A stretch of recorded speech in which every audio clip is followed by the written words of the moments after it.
like an ear. For no reason, all of a sudden you feel a connect within yourself.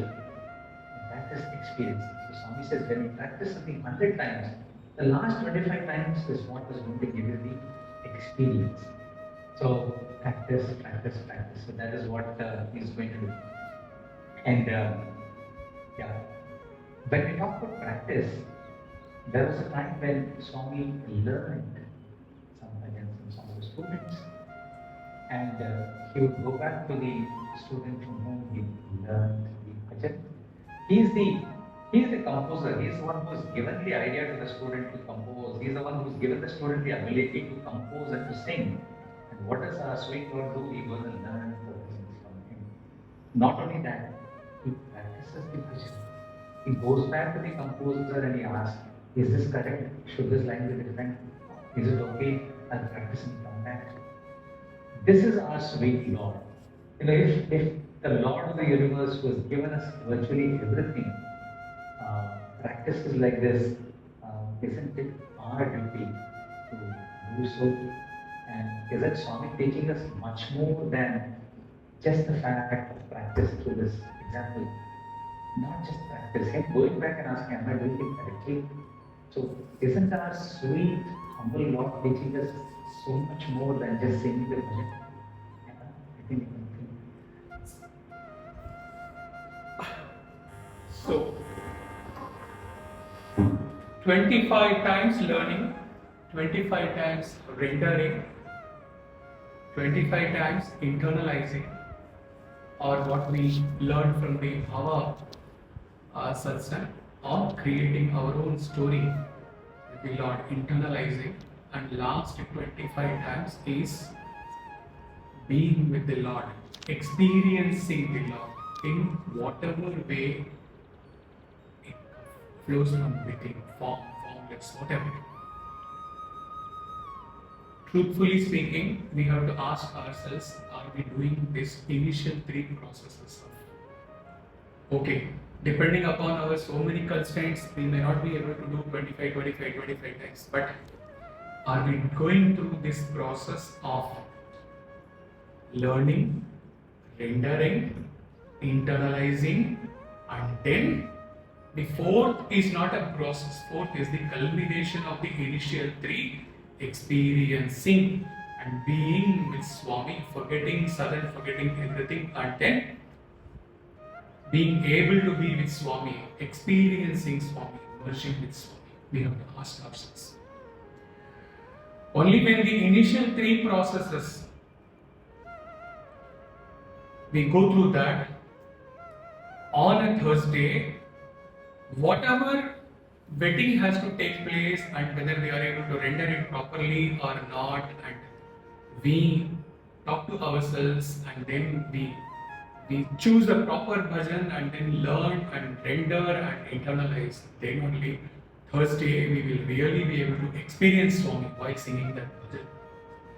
And regarding the bhajan which he spoke, already once or twice I have referred to that, it is Hari Bhajan Bina Sukh Shanti Nahi. Every time Swami used to go to Shanti Vedika or wherever, hospital, wherever he used to go, he will call that student, come sit in the car, sing Sai Orgn. And really Swami would have practiced 100 times. Swami practice, and then after rendering the bhajan, he goes back to that student, did I sing properly? This is the example of humility which Swami wants to teach to each one of us as a singer. We have to be that humble. Yes. Next.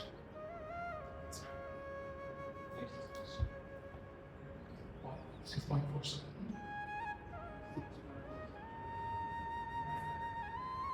Point is about learning a bhajan properly. See, like I said, there is no single rule about how we are to sing bhajan because we are, connecting to Swami and we are sending our prayers to Swami. So there is no one method to do it. Why there is a rule about a version of a bhajan is, I feel the only reason we stick to one version of bhajan is so that if it is for the others, the majority of the population, the 99 point whatever 9% of the public which is going to follow the bhajans, all of a sudden if they are used to one particular tune, if they hear something else, it disturbs them. And momentarily it takes their thoughts away from song, away from whatever emotion they were, whatever prayer they're sending out to song, is suddenly going to jars.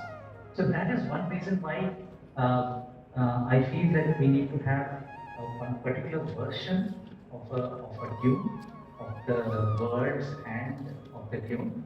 And so it is very important that we learn the correct version. What is the version? We have multiple sources. You would all know the people who are teach you on a regular basis will teach you will tell you what those resources are. But it's good to learn it precisely also, because sometimes especially when we are following bhajans, we tend to follow bhajans according to what is happening in our mind rather than what the lead singer is singing. So if we are planning to lead bhajans, we should know every bhajan precisely. Just one example I want to give you. This bhajan, Jaya Jaya Jaya He Gajanana, Gajanana He Gajavadana. That is so important that we learn where the last note ends. Gajavadana. We can't leave it, in the air, because before the line ends, anyway the following people are going to take over the bhajan. Gaja, they're going to start. So I can just leave it now. We have to learn that line precisely till the last note where it ends. So if we concentrate and learn it correctly, that is something which will go a lot of bhajan singing. And there is no need to sing only complicated bhajans. We had so many instances of how, like I told you, that smile that all of a sudden comes on our faces during bhajans, or that one tear we shed, or that one place where we feel so strongly, song here and there, I feel you so strongly, can be a very, very simple bhajan, and Namavati bhajan. And this happens so often during bhajan sessions. So even, like I said, all the kinds of Sankirtana that Swami has said, so it doesn't have to be exclusively one. A Nama Sankirtana can become a Bhava Sankirtana for us. That is how these two kinds of bhajans can get linked. So as long as you're singing with focus on Swami, and as long as we are able to convey the praying that is coming from our heart to a bhajan, so now bhajan can become a bhava bhajan. So we need to basically choose a bhajan based on how well we can render it, based on our scale, how high or how low we can sing. So, and basically when we are choosing bhajans, we have to remind ourselves that it is a sadhana. It is not a performance.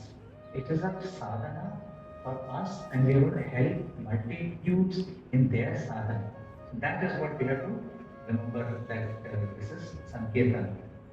And I think the last point that I would want to leave you all with is, as part of this, how busy bhajan is, that we concentrate on these bhajans. We have to focus on Swami, and through various, we have examples and we have had episodes and incidents in our life where we have allowed our mind and body to stray away from focusing on Swami, and how Swami has directly said, when we have been blessed, Swami has directly brought our focus back on Him. That is the whole idea of Sai Bhajan, right? Is that we concentrate on Him, we focus on Him. That is the prayer session that we want to pray to Swami. We want to think about Swami. We want to make those minutes blessed minutes in our lives. So during our singing, we want to focus on Him and sing in a way that He gets pleased. We want to please this song. I remember when boys, they wanted Swami to come to the hostel. And the Swami was not consenting for a long time. So the boys gathered in the veranda, and when Swami came out, they all, Swami, the birthday sometimes go and surround them, and then boys are all saying, Swami, please, Swami, Swami, please, Swami, Swami, please. And after some time, come to hostel, please, Swami. That come to hostel is only the first sentence. After that, the refrain lines are all, please, Swami, please, Swami, please, Swami. And then Swami says, Swami, Shanti, Shanti. Then when everybody keeps quiet, then Swami said, please, Swami. And he walked away. So it is such a beautiful lesson, right? If you please Swami, then he will do our bidding. If you want him to come to the hostel, even if you are not praying as hard, Swami will come to the hostel because he is pleased with us. What we want Swami to help us with in our lives. Please, Swami. So that is one story I want to leave you with. So bhava is the most important component. As I said, our Sai Bhajans is not merely a sensory pleasure that we have to have, nothing that feels good to hear Sai Bhajans. No. Something much deeper. Much deeper is beyond the raga and tala, is the bhava aspect of it. We have to hold on to our prayer. So this does not mean that if you have only bhava, we can go ahead and lead bhajans. That's why most of us have the opportunity to follow bhajans, because among the three components of raga, tala and bhava, suppose we are blessed only with the bhava component, we can follow bhajans with all our heart and all our throat, and that will lead, that will surely reach Swami. As Swami once told one of the elders who wanted to lead bhajan singing, and then Swami has obviously heard, when he's following bhajans, he's heard how he sings. Then he said, Bangaru, the puja kundu paadu, ne venta. Bangaru, you sing in puja kundu, I will listen to you. So, Swami is very categorical about bhava being the most important component of bhajan singing, but not without raga and tala.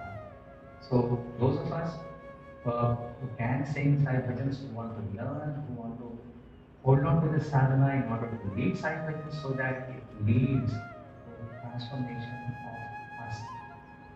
So this sentence is what I'm going to leave all of us with, to think and ruminate about.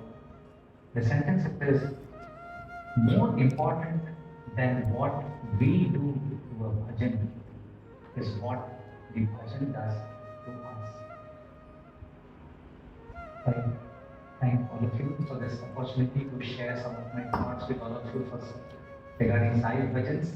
I think this is a wonderful initiative taken up by Kirti and others who are associated with him.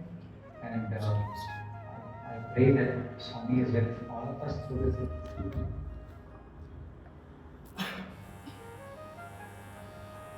Let's go point by point. First, Brother Ravi talked about the authenticated version of bhajan. We are all aware that wherever, not only to one coordinator or one person, or wherever we have learnt bhajan one-to-one, the version goes exactly like that. For example, Krishna Govinda Govinda Gopala, any singer who sings in Southern will sing in the same way. Okay, one-to-one learning is always preferred, and if we do not get the opportunity very often, it is always advised to learn from Shanti Mandir bhajans, authenticated, most authenticated. And then he told about ending with a proper book. Okay, couple of bhajans we will see.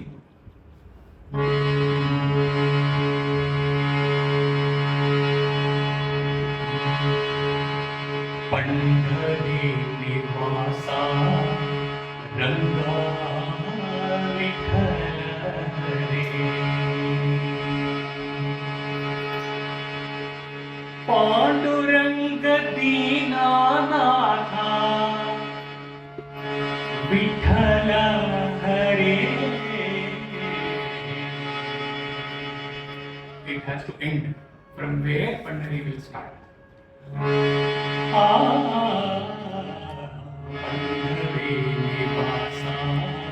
No ending proper. Lita sang the other song that day. Brahmanda Nayaka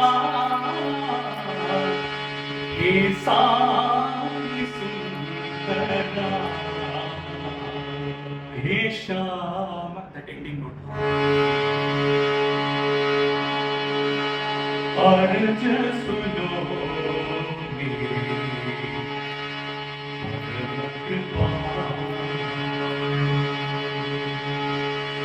Patishwar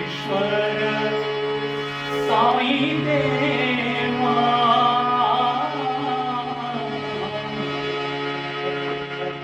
Arj suno. That perfection has to be there in the very end of bhajan. All these things are taken care of in the initial 50 times which she told. Depending upon our present situation, let us discount it. At least 5 times let us keep. 20 times. Okay, not less than that. By anyway. In the initial learning and rendering, this screening takes place. Whether we are able to end a line at a that note, ending note, or any sangati, any praga, whether we are able to render it properly or not. Okay, and that we have to see to Swami, and then when we practice in the initial 2 stages, we have to be very clear about it. Otherwise, let expert singers take that. He told it is not necessary always to take complicated bhajans. It is if you are able to take Satyamyana Anantam Brahma and go through all the processes of learning, rendering, internalizing, and merging with Swami and experiencing Swami, 100% signed, sealed, and delivered. You will take all along with that without deliberating on that. While you sing, you have gone through all the processes. You will be, when you sing, others will also be carried along with you to experience Swami. So we are the best judge in our puja room, seated before Swami, that while in the initial 2 process, whether we are able to render that bhajan properly or not. Swami is the witness, and we have to be very true to Swami. It is not necessary that God has given us throat and we can throw on the mic so we can sing any bhajan. No. We have, in the initial process, we have to scream whether it is coming, and our conscience will tell whether Swami is pleased. Told pleasing Swami. We have to be very clear about it. And then, moving quickly to the last 3 things, we are cutting short. He told 3 things. Bhajan is a sadhana to please Swami. And then he talked about bhava, raga, tala.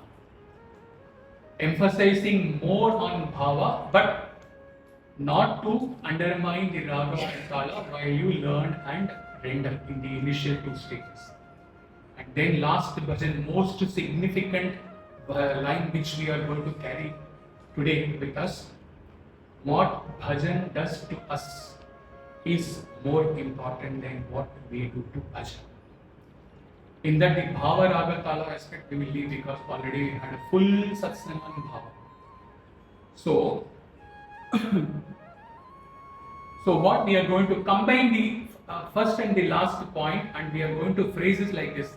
As a sadhana, what bhajan has to do to us so that we can please Swami. Sadhana is covered. What bhajan, he said it is important what bhajan does to us. As a sadhana, what bhajan has to do to us so that we can please Swami. We will dwell few minutes on this and end.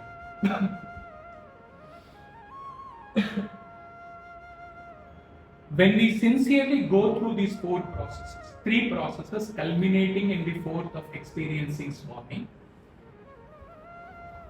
this whole process itself becomes a sadhana. the learning, rendering, internalizing. When we do it sincerely, five times easily. No excuse for less than 5 times. Minimum 5 times. And I am sincerely telling, Swami is watching when I am telling, when I am rendering a bhajan, 20 times I practice. 20 times I practice. While driving in car, setting the organ, this thing, 20 times minimum I practice. Okay.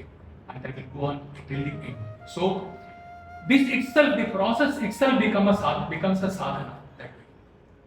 And then, let us go a little deep. What is the purpose of sadhana?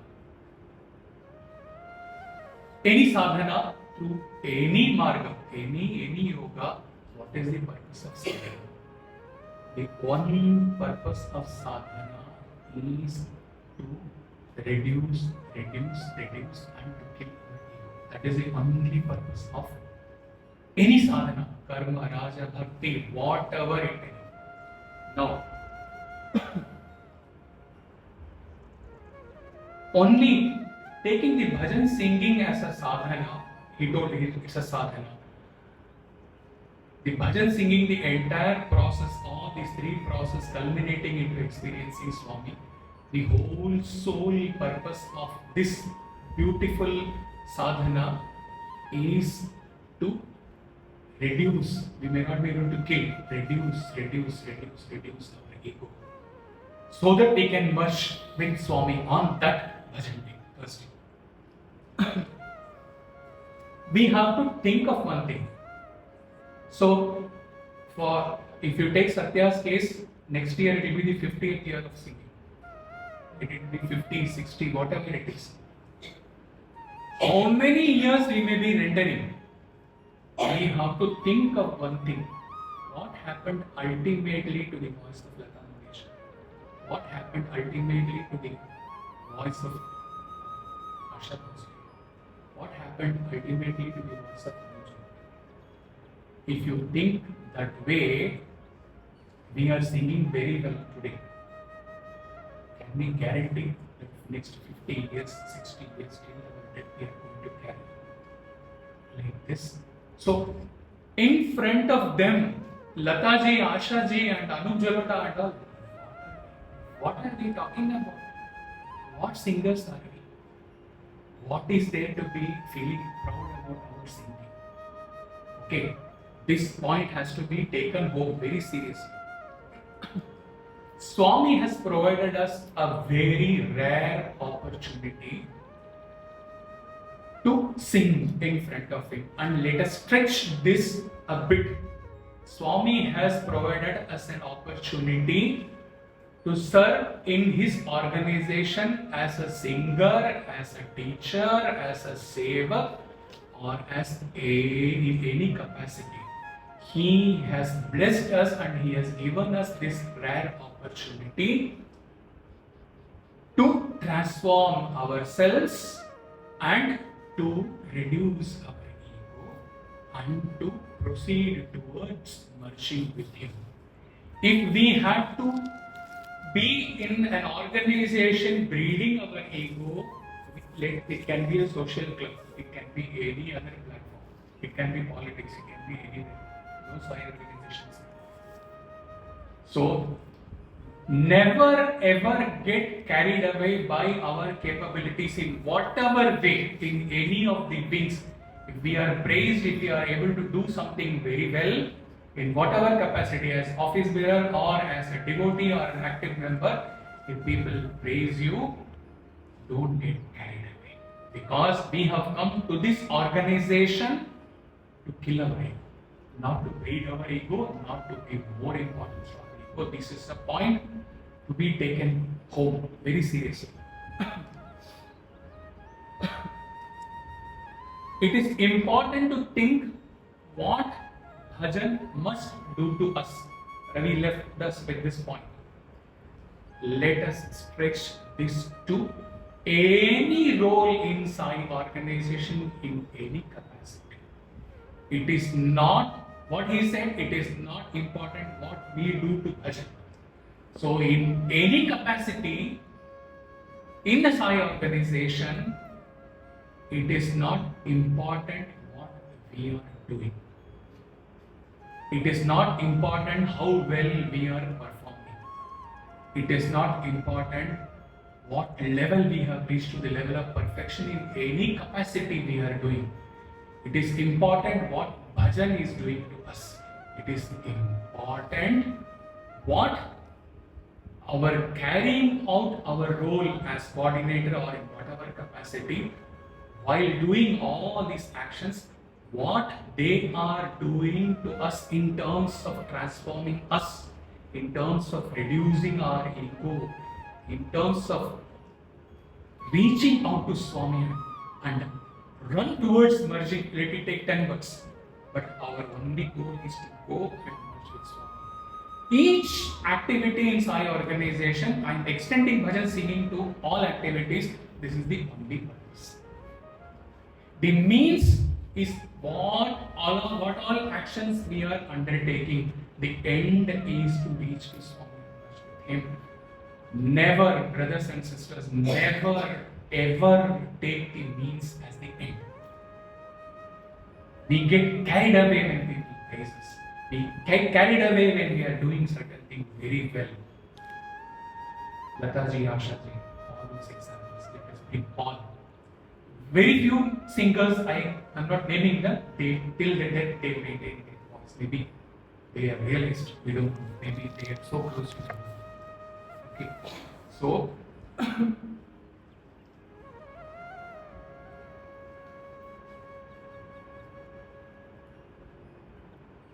whether it is a span of now 75, from 75 I have been in this Sai.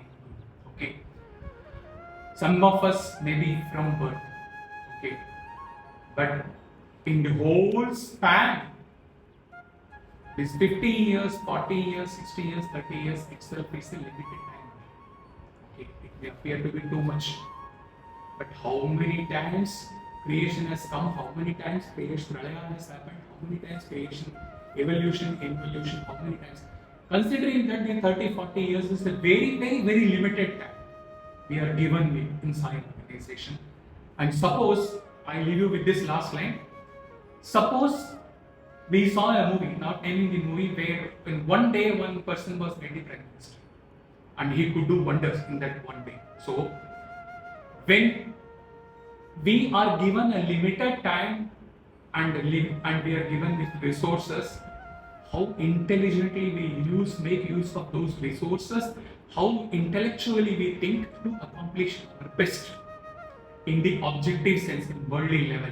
If that be so, brothers and sisters, limited opportunity in this Sai organization. 20, 30, 40 years in this Sai organization. But then any role is given, coordinator, not coordinator, active member, sitting at the last seat, listening, whatever it is, our time is limited. In that limited time, what bhajan must do to us is more important. What our involvement in Sai organization, in whatever capacity, what it does to us is most important than what we are doing, what we are accomplishing, what we are achieving, what we are. That is not important. Time is limited. Brother Hari says, every Thursday you walk in and sit there in this in your Sai center with one conviction that after this bhajan I will die. If I am going to die after this bhajan, for whatever sins I have committed, for whatever forgiveness I am going to seek to Bhagavan, and for whatever merger with Bhagavan, this only 1 hour is given. Then imagine that 1 hour, what will be our now? Okay, let us extend that 1 hour to few years. Only we get few years for transformation in this birth, in this Sai organization, in whatever capacity. How best we should make use of it. It's up to us. So, starting from bhajan, let us expand to every part, every inch, everything about what we do in this Sai organization. Whatever we do, all state presidents, shining stars of Oman, they are forgotten. Once upon a time, they were all there. Okay. So, whatever we do is not important. How we are able to kill our ego, how we are able to transform us and how we are able to reach nearer to Swami before our death, being a Sai devotee. That is most important. Okay.